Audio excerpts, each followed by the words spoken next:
Hello दोस्तों, आज की वीडियो में हम बात करने वाले हैं क्लास 10th की मैथ पे, जो कि आपके प्रीवियस ईयर के अंदर क्वेश्चन पूछे जा चुके हैं चैप्टर नंबर 4 से। उन क्वेश्चन को कैसे सॉल्व किया जाएगा, इसके पहले मैंने ऑलरेडी बहुत सारे वीडियो बना दिए मैथ और साइंस पे। उन वीडियो की प्लेलिस्ट की लिंक आपको नीचे डिस्क्रिप्शन बॉक्स में मिल जाएगी।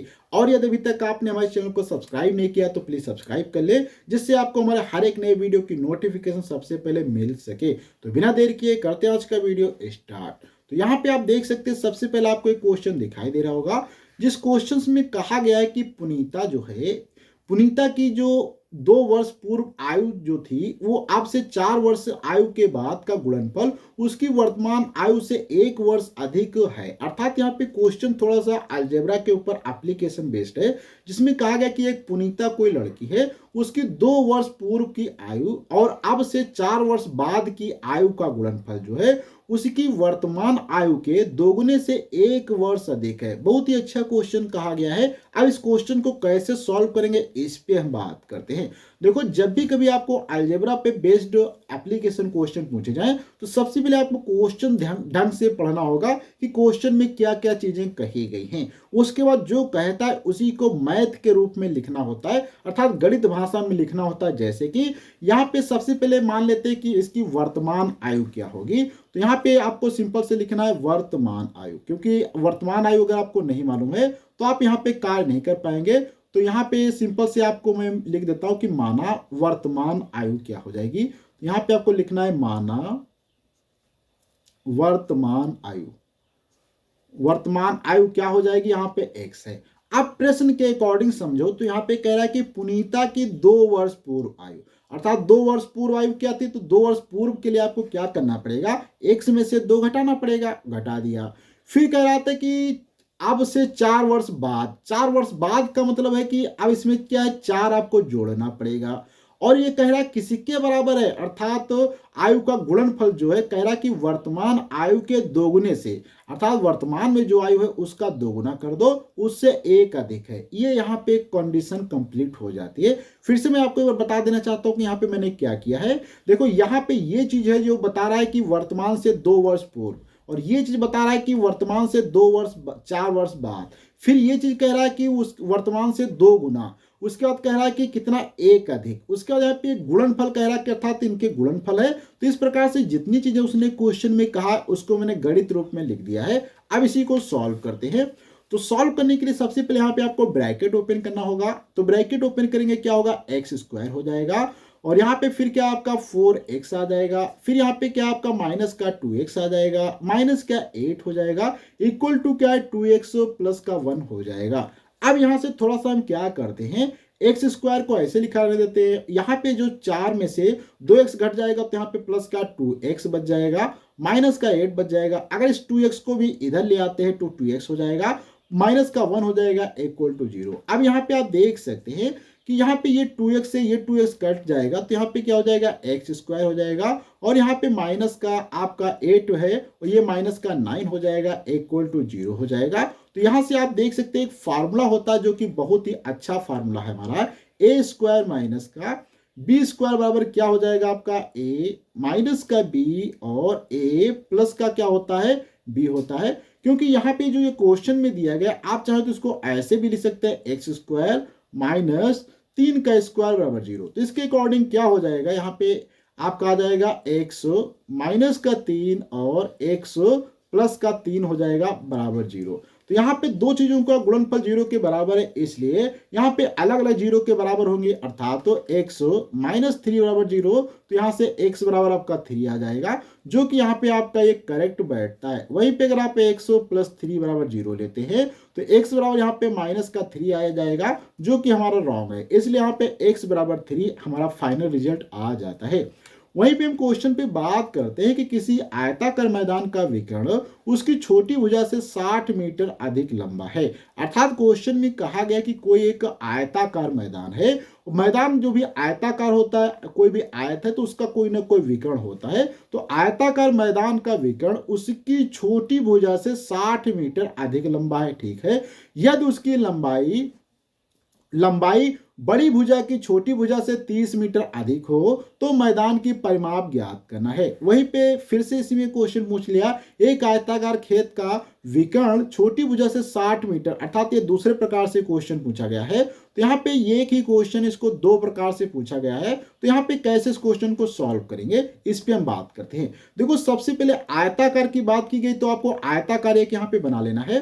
तो यहाँ पे हम क्या करते हैं, सबसे पहले एक यहाँ पे आयत इस प्रकार से बना लेते हैं। ठीक, ये हमारा क्या यहाँ पे आयत बन जाता है। अब इसमें एक उन्होंने विकर्ण पे बात किया तो यहाँ पे हम क्या करते हैं, एक यहाँ पे विकर्ण भी इस प्रकार से ड्रा कर लेते हैं। अब यहाँ पे इसके नामकरण की बात करें तो यहाँ पे आप चाहे इसका ए नाम लिख सकते हैं, इसका बी नाम लिख सकते हैं, इसका सी नाम लिख सकते हैं, इसका डी लिख सकते हैं।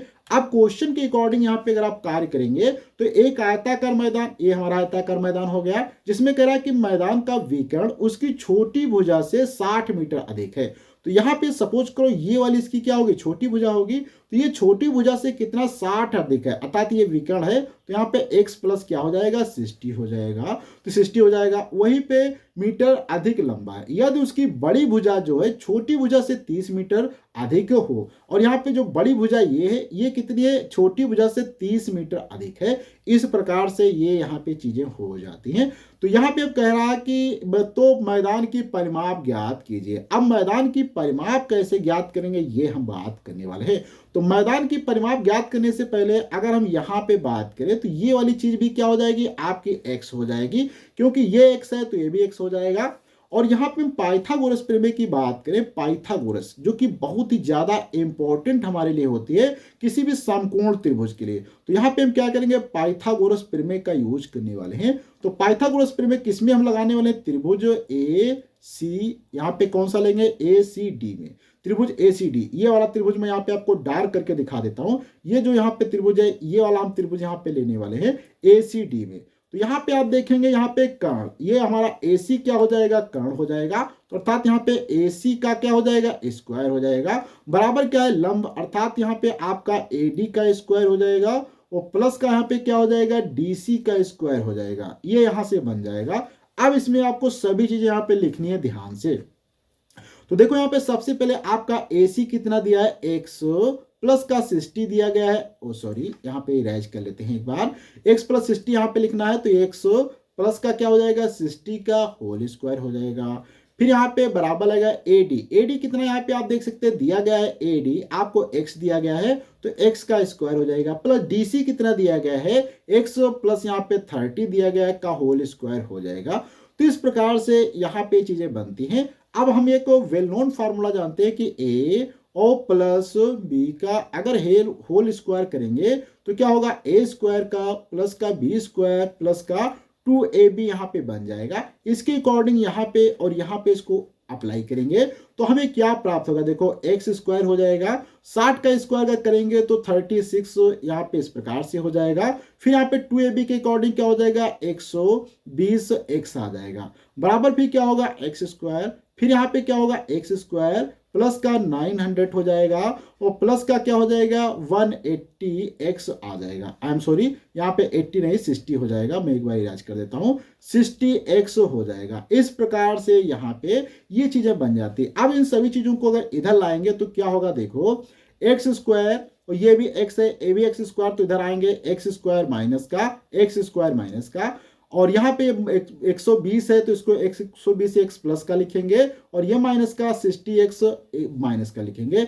अब यहाँ पे क्या बचता है आपका 36 बचता है, और इसमें से क्या आपको 900 घटा देना है, ठीक, बराबर 0। अब यहाँ पे देखो ये x से एक x कट जाएगा तो यहाँ पे क्या बचेगा माइनस x स्क्वायर, और यहाँ पे 20 में से ये घट जाएगा तो प्लस का क्या बचेगा 60x बचेगा। और यहाँ पे आप देखेंगे इसमें से जब आप ये घटा देंगे 36 में से 9 तो यहाँ पे आपका कितना बचेगा 2700 बचेगा, वो भी प्लस का, इक्वल टू किसके, 0 के। अगर हम सभी क्वेश्चंस में माइनस के साथ मल्टीप्लाई कर दें तो क्या हो जाएगा x स्क्वायर माइनस का 60x और माइनस का यहाँ पे क्या हो जाएगा आपका 2700 हो जाएगा, माइनस का 2700 आ जाएगा इक्वल टू 0, अर्थात जहां पे माइनस था वहां पे प्लस हो जाएगा, प्लस वाला माइनस हो जाएगा। अब इसके बाद हम बात करते हैं कैसे इसके गुणनखंड करेंगे। तो गुणनखंड करना बहुत आसान है, देखो यहाँ पे x स्क्वायर आप लिखेंगे, x स्क्वायर और यहाँ पे 27, तो 27 के ऐसे कोई दो टुकड़े करो जिनका गुणा करने पे 2700 प्राप्त हो और उन्हीं टुकड़ों को घटाने पे 60 प्राप्त हो जाए। तो बहुत ही अच्छा टुकड़ा होता है। अगर आप यहाँ पे क्या करते हैं 90 का मल्टीप्लाई, यहाँ पे आई एम सॉरी, यहाँ पे 90 का अगर आप मल्टीप्लाई कर देते हैं किसके साथ में 30 के साथ में, तो 90 और 30 का मल्टीप्लाई 2700 देगा और 90 में से 30 घटाएंगे तो 60 देगा। इसके बाद यहाँ पे माइनस का 2700 लिख दिया जाएगा इक्वल टू 0। तो यहां से आप क्या हो जाएगा एक्स स्क्वायर माइनस का 90x हो जाएगा माइनस का 30x हो जाएगा माइनस का 2700 इक्वल टू 0। यहाँ पे अब आपको क्या करना है कॉमन ले लेना है। इसमें अगर आप x कॉमन लेंगे तो x माइनस के यहाँ पे 90 हो जाएगा। अगर इसमें आप 30 कॉमन लेते हैं तो x माइनस का यहाँ पे 90 हो जाएगा इक्वल टू 0।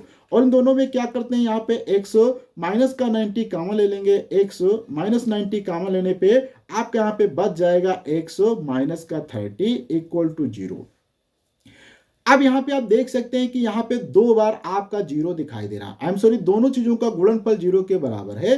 और यहाँ पे एक चीज ध्यान देना है कि ये वाला जब माइनस माइनस यहाँ पे हमने किया था तो ये प्लस हो जाएगा, इसलिए यहाँ पे भी प्लस होगा, ये प्लस होगा, तो ये थोड़ा सा हमने मिस्टेक कर दिया था। तो यहाँ पे चीजें हो जाएंगी। अब देखो यहाँ पे अगर x माइनस 90 बराबर 0 लिया जाएगा तो यहाँ से x बराबर आपका 90 आ जाएगा जो कि हमारे लिए यूजफुल है। वहीं पे x अगर प्लस 30 बराबर 0 लिया जाएगा तो x बराबर यहाँ पे माइनस का 30 बनेगा जो कि हमारे लिए यहाँ पे सही नहीं है, क्योंकि माइनस में हम यहाँ पे नहीं लेना चाहते हैं। तो ये चीजें निगेटिव वाली चीजों को यहाँ पे हम छोड़ देंगे, तो यहाँ से प्राप्त हो जाएगा। तो यहाँ से अब आप देख सकते हैं x ये कितना आ चुका है यहाँ पे, तो आपका यहाँ पे आप देख सकते हैं कि ये 90 आ चुका है। तो इस ये वाली भुजा आपकी क्या हो जाएगी 90 में जब 30 जोड़ देंगे तो यहाँ पे आपका हो जाएगा 120। इस प्रकार से आप इसकी प्रत्येक भुजा को निकाल सकते हैं। अब यहाँ पे बात करते हैं परिमाप की। तो परिमाप यहाँ पे क्या हो जाएगी वो भी आप बहुत ही आसानी से निकाल सकते हैं। परिमाप के लिए क्या करना है आपको सभी भुजाओं को जोड़ देना है, अर्थात यहाँ पे क्या हो 90 प्लस का 90 प्लस का 120 प्लस का 120।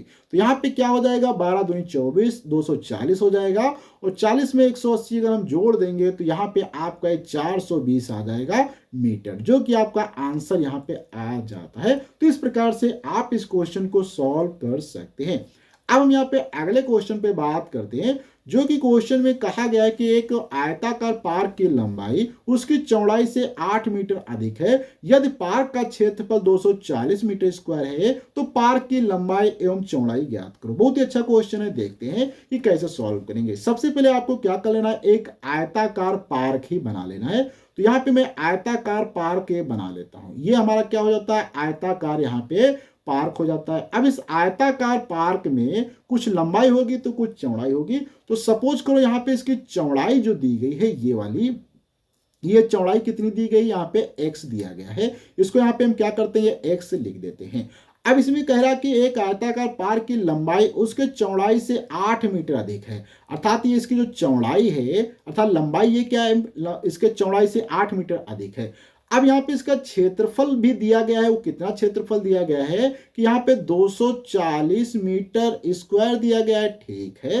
तो यहाँ पे हम एक कंडीशंस यूज कर लेते हैं कि क्षेत्रफल के लिए फॉर्मूला क्या होता है लंबाई और क्या होता है यहाँ पे चौड़ाई होता है। लंबाई गुणे क्या हो जाता है आपका चौड़ाई हो जाता है। अब यहाँ पे देखो लंबाई कितनी दी गई है, आप देख सकते हैं यहाँ पे x प्लस 8 दिया गया है, x प्लस 8 हो जाएगा। चौड़ाई कितना दिया गया x दिया गया है और क्षेत्रफल कितना दिया गया 240 दिया गया है। तो यहां से आपको ब्रैकेट को थोड़ा सा ओपन करना होगा, तो क्या हो जाएगा एक्स स्क्वायर प्लस का 8x हो जाएगा। यहाँ पे 240 को अगर इधर ले जाएंगे तो क्या हो जाएगा एक्स स्क्वायर प्लस का 8x हो जाएगा माइनस का 240 हो जाएगा बराबर 0। तो ये सभी चीजें अगर इधर ले आते हैं तो एक्स स्क्वायर प्लस का 8x माइनस का 240 इक्वल टू 0। यहाँ पे आप देख सकते हैं ये आपकी एक द्विघात समीकरण बन चुकी है। अब यहाँ पे आपको 240 के ऐसे कोई दो टुकड़े करने पड़ेंगे जिनका गुणा करने पे 240 प्राप्त हो और उन्हीं टुकड़ों को घटाने पे 8 प्राप्त हो। तो देखते हैं यहाँ पे टुकड़े क्या बनेंगे। तो टुकड़े हमारे यहाँ पे क्या हो जाते हैं एक्स स्क्वायर, और यहाँ पे आप क्या करेंगे 8 के जगह पे अगर आप 20 गुणे 12 लिखते हैं तो 20 गुणे 12 आपका 240 होता है और 20 में से 12 घटाने पे आपका 8 आता है, अर्थात 20 माइनस का 12 x माइनस का 240 इक्वल टू 0 हो जाएगा। तो यहाँ पे क्या होगा एक्स स्क्वायर प्लस का 20x माइनस का 12x माइनस का 40 इक्वल टू 0, अर्थात 240 बराबर 0। यहाँ से x अगर कॉमन लेंगे तो x प्लस 20 हो जाएगा। इसमें अगर हम 12 कॉमन लेंगे तो यहाँ पे x प्लस का 20 बन जाएगा बराबर 0। यहाँ पे हम दोनों में अगर x प्लस 20 कॉमन ले लेते हैं तो यहाँ पे क्या बचेगा आपका x माइनस का 12 बराबर 0 बचेगा। अब यहां से आते हैं तो एक बार हम क्या करते हैं, अगर x प्लस 20 बराबर 0 लिखेंगे तो यहाँ पे x बराबर क्या आएगा, माइनस का 20 आ जाएगा, जो कि हमारे लिए गलत है। वहीं पे दूसरा आता है आपका x माइनस 12 बराबर 0 है, तो यहाँ पे x बराबर आपका क्या आता है, 12 आ जाता है, जो कि हमारे लिए सही है। अब यहाँ पे x बराबर अगर 12 आ जाता है तो ये वाली भुजा हमारी क्या हो जाएगी, 8 12, अर्थात यहाँ पे आपका ये 20 आ जाएगा। तो यहाँ से ये 20 मीटर आपका हो जाएगा और ये क्या है आपका 12 मीटर हो जाएगा। इस प्रकार से आप इस क्वेश्चन को बहुत ही आसानी से सॉल्व कर सकते हैं। अब हम यहाँ पे अगले क्वेश्चन पे बात करते हैं, जिस क्वेश्चन में कहा गया है कि निम्नलिखित समीकरण को हल कीजिए। बहुत ही अच्छा क्वेश्चन है, कैसे इस क्वेश्चन को सॉल्व करेंगे इस पे हम थोड़ी सी बात करते हैं। देखो ये क्वेश्चन 2019 और आपके 2019-23 के अंदर पूछा भी जा चुका है, जिसमें x बराबर -2 और x बराबर 2 कभी भी नहीं हो सकता, क्योंकि नीचे का अगर -2 या 2 हो जाएगा तो ये इन्फिनिटी में कन्वर्ट हो जाएगा, इसलिए चीजें जीरो, अर्थात तो x बराबर 2 और x बराबर -2 के बराबर नहीं हो सकता, जो की चीज यहाँ पे लिखी है। क्योंकि काफी स्टूडेंट ऐसे होते हैं जो कि ये चीज देख के उनको प्रॉब्लम होती है कि इसका मतलब क्या है, अब कैसे क्वेश्चन सॉल्व किया जाएगा। तो इससे आपका कोई भी मतलब नहीं, आप इसको अपने ब्रेन से हटा सकते हैं, अतः इस पे आपको कोई भी ध्यान नहीं देना, बस आपको इस क्वेश्चन पे ध्यान देना है। अब यहाँ पे क्वेश्चन को हम क्या करते हैं, एक बार रीराइट कर लेते हैं, अर्थात फिर से लिख लेते हैं। तो जिसमें दिया गया x माइनस का 2 बटे में x प्लस का 2 और यहाँ पे फिर लगा प्लस का, फिर यहाँ पे ब्रैकेट में लिखा x प्लस का 2 बटे x माइनस का 2 माइनस का 4 इक्वल टू 0। यहाँ पे हम क्या करते हैं, अगर ये वाली चीज को नीचे ले आते हैं, जैसे कि सपोज करो x माइनस का 2 बटे क्या हो जाएगा x प्लस 2, यहाँ पे +3 है, आप चाहें तो इसको इस प्रकार से भी लिख सकते हैं।